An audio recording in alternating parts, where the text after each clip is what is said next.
नमस्कार साथियों, मैं दिन पारिक स्वागत करता हूं आपका जी के बाई डी के चैनल पर। साथियों, आज हम जिस विषय पर चर्चा कर रहे हैं वो न्यूज और एनालिटिक प्रोग्राम के तहत ही है और ये प्रोग्राम डेली आएगा।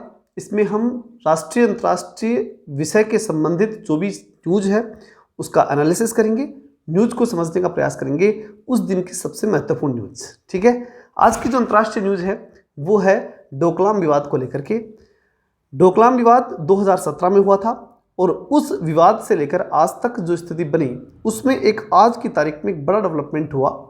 वो भूटान के जो प्रधानमंत्री हैं उनकी तरफ से हुआ और वो ये कि उनका एक बयान जो कि भारतीय कूटनीति को पूरी तरह से बदलने के लिए काफ़ी है और उसके ऊपर चिंतन करने के लिए काफ़ी है। यानी कि हमारे को थोड़ी सी चिंता इस मामले में हुई है, भारत इसके ऊपर चिंतित हुआ है। अब बात आती है कि वो विवाद क्या है, क्या बात हुई है, उस सब पे हम चर्चा डिटेल से करेंगे। सबसे पहले हम जानने का प्रयास करेंगे कि वो स्थिति क्या है। तो सबसे पहले डोकलाम विवाद के ऊपर भूटान के पीएम का रुख बदला, मतलब अब बदला है। इसका मतलब पहले क्या था? तो पहले ये था कि भूटान के प्रधानमंत्री भी मानते थे कि जो विवाद है डोकलाम का वो भारत और भूटान के मध्य न कि चीन के बीच में। चीन का कोई विवाद नहीं है। लेकिन अभी हाल ही के दिनों में एक इंटरव्यू हुआ और उस इंटरव्यू में उन्होंने कहा कि चीन भी इस मामले के अंदर बराबर का भागीदार है, यानी तीनों देश मिलकर के ही इस समस्या का समाधान कर सकते हैं। ये बात उन्होंने कही। यानी भूटान के प्रधानमंत्री ने जब ये बात कही तो निश्चित रूप से भारत के प्रधानमंत्री को तो चिंता होनी थी। तो जो चिंता हुई वो क्या थी और किस प्रकार से डेवलपमेंट हुआ उस सबको हम डिटेल से जानेंगे। सबसे पहले हम जानेंगे कि भूटान के वर्तमान में प्रधानमंत्री हैं कौन। तो ये हैं लोटे थेरिंग। ठीक है, लोटे हुए हैं और ठहरे हुए हैं, ऐसे आप याद रखना, लोटे थेरिंग। क्लियर। अब बात आती है कि इन्होंने ऐसा क्या कह दिया। तो लोटे थेरिंग जो है उन्होंने कहा कि तीनों देशों में समझ में आ गया कि भारत, चीन और भूटान तीनों मिलकर के समस्या का समाधान निकाल सकते हैं, कोई भी एक देश समस्या का समाधान नहीं निकाल सकता, ऐसा इन्होंने कहा है। अगली बात कि डोकलाम है कहाँ और क्या स्थिति है, किस प्रकार का जो है विवाद इसके अंदर बना हुआ है, वो बड़ा ध्यान से समझने की कोशिश हम करेंगे। देखिए, मूल रूप से अगर देखा जाए ना तो डोकलाम पड़ता है भूटान में और भारत से जुड़ा हुआ है। इसके इस साइड में भारत का हिस्सा सिक्किम जो है वो पड़ता है और इसके जस्ट ऊपर की तरफ चाइना है। अब इस डोकलाम को जो है वो चाइना अपने कब्जे में मानता है, यानी वो कहता है कि मेरा हिस्सा है और मूलतः ये किस में आ रहा है? भूटान में। इसलिए आज तक भूटान भारत के साथ मिलकर के कि भाई कैसे भी चीन हमारे को नुकसान नहीं पहुंचाए, इसके लिए भूटान और इंडिया दोनों साथ मिलकर के काम कर रहे थे।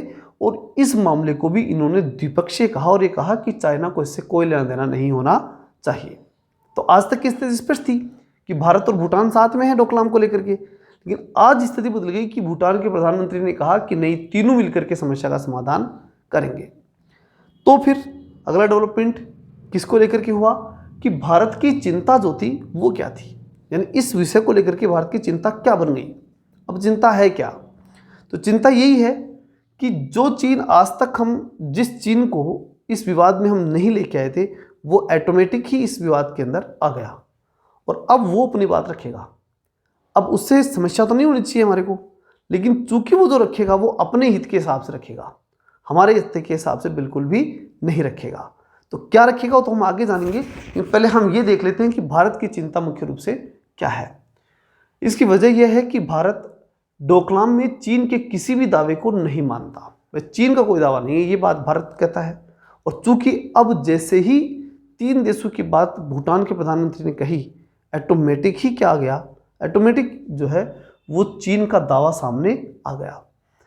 उसके मुताबिक ये भारत और भूटान के बीच का मामला है। ठीक, किसके मुताबिक? भारत के मुताबिक इन 2 देशों के बीच का मामला है। तो चीन का इसमें कोई दखल नहीं होनी चाहिए और ये हिस्सा भारत के सिलीगुड़ी कॉरिडोर में आता है। बहुत महत्वपूर्ण बात कि भाई ये हिस्सा जो है वो है तो भूटान का, लेकिन जो सिलीगुड़ी कॉरिडोर है हमारा, उस कॉरिडोर के तहत आता है और ये किसी भी स्थिति में भारत और भूटान का ही मामला है, चीन इसमें कोई नहीं हस्तक्षेप करेगा। ये बात भारत की तरफ से कही जा रही है। इसे स्ट्रेटेजिक लोकेशन के हिसाब से अगर देखा जाए तो सेंसिटिव मामला है। स्ट्रेटेजिक लोकेशन के निश्चित रूप से क्योंकि स्ट्रेटेजिक रूप में अगर हम देखें तो चीन हमारा दुश्मन है, और अगर ये पॉइंट अगर चीन के पास चला जाए तो बड़ा नुकसान हो सकता है।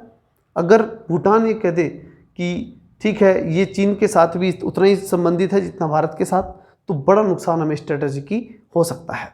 ठीक, अब हम देखते हैं कि भारत की चिंता तो जग जाहिर हो गई कि हम चीन को मामले में नहीं लाना चाहते, और जो कि चीन अब आ रहा है, किसके कहने के बाद, भूटान के कहने के बाद चीन बीच में आ रहा है, जो हम चाहते नहीं। तो फिर अगली बात कि ऐसा क्या मामला हो गया कि भूटान ने कह दिया, तो भूटान ने क्या चाहता था या क्या चाहता है भूटान, क्यों कहा उसने ऐसा?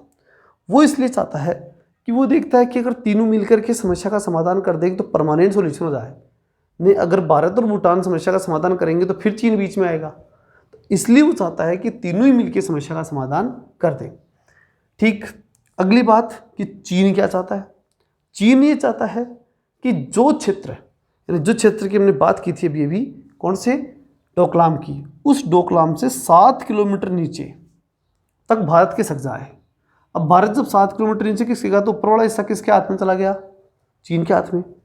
अब ऐसे में सिक्किम मतलब जो है चीन जो है वो सिक्किम के और भूटान के पूरे इस हिस्से पे कंट्रोल कर पाएगा या नहीं कर पाएगा?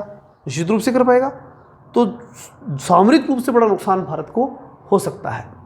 तो ऐसी स्थिति के अंदर अगर देखा जाए तो जो 7 किलोमीटर दक्षिण में चीन चाहता है कि किसका दिया जाए भारत को, वो तकनीकी रूप से ऐसा लगता है कि डोकलाम क्षेत्र पूरी तरह से किसके हाथ में चला गया, चीन के हाथ में। और ये हम बर्दाश्त नहीं कर सकते, यानी भारत इस बात को बर्दाश्त नहीं करेगा। अब बात आती है कि भारत का रुख इस मामले में क्या है। तो जब 2017 के अंदर लेफ्टिनेंट प्रवीण बख्शी, अब जो रिटायर्ड हो चुके हैं, वो थे, तो उन्होंने एक बात कही थी कि अगर चीन इस ट्राई जंक्शन को, ट्राई जंक्शन तो है क्योंकि ट्राई मतलब 3 और तीनों का जंक्शन तो हो ही गया डोकलाम, तो इस ट्राई जंक्शन को अपने हिसाब से शिफ्ट करने की कोशिश करेगा। शिफ्ट ही तो कर रहा है, वो कह रहा है कि 7 किलोमीटर नीचे किसका दो, तो शिफ्टिंग हुई। अगर ऐसा करता है, शिफ्ट करता है, तो भारत की सेनाएं ऐसा नहीं होने देंगी, निश्चित रूप से हम नहीं होने दे सकते। एक तरफ जो है, एक तरफा तौर पर मैं स्पष्ट कह दूं कि एक तरफा रूप से न तो भूटान, न भारत और न चीन, कोई भी एक तरफा रूप से इस पर फैसला नहीं कर सकता। ये मामला सीधे तौर पर भारत और भूटान की सिक्योरिटी से जुड़ा हुआ है, इसलिए कोई भी एक देश इस मामले में कुछ भी नहीं कर सकता, ऐसा भारत का कहना है। और उनका मानना है कि हम किसी प्रकार के शिफ्टिंग के लिए तैयार नहीं है। आगे बात आती है एक महत्वपूर्ण चीज़, अमोचू घाटी की। अमोचू घाटी क्या है? ये घाटी मूलतः तो भूटान में है, और इस भूटान की इस घाटी को खुद भूटान कहता है कि हमारी नहीं है, तो जो है अंतर्राष्ट्रीय बॉर्डर पर है, वो उसको पूरी तरह से स्वीकार नहीं कर रहा। लेकिन समस्या भारत के सामने आ रही है क्या, कि चीन उस घाटी के अंदर जो है अपने गांव बसा रहा है, पब्लिक आ रही है वहाँ, और एक तरह से वहाँ पे उसका कंट्रोल हो रहा है। और जब चीन का कंट्रोल होगा तो निश्चित रूप से कूटनीतिक और सामरिक रूप से भारत के लिए कमजोरी होगी। ये चीज़ जो है वो भी अमोचू घाटी के अंदर हमें बहुत बड़ी परेशानी दे रही है। तो कुल मिलाकर के जब देखा जाए, सारे सिनेरियो को जब हम देखते हैं, तब हमें सामने दिखाई देता है कि भारत और भूटान की जो रिलेशनशिप है वो बड़ी सामरिक है।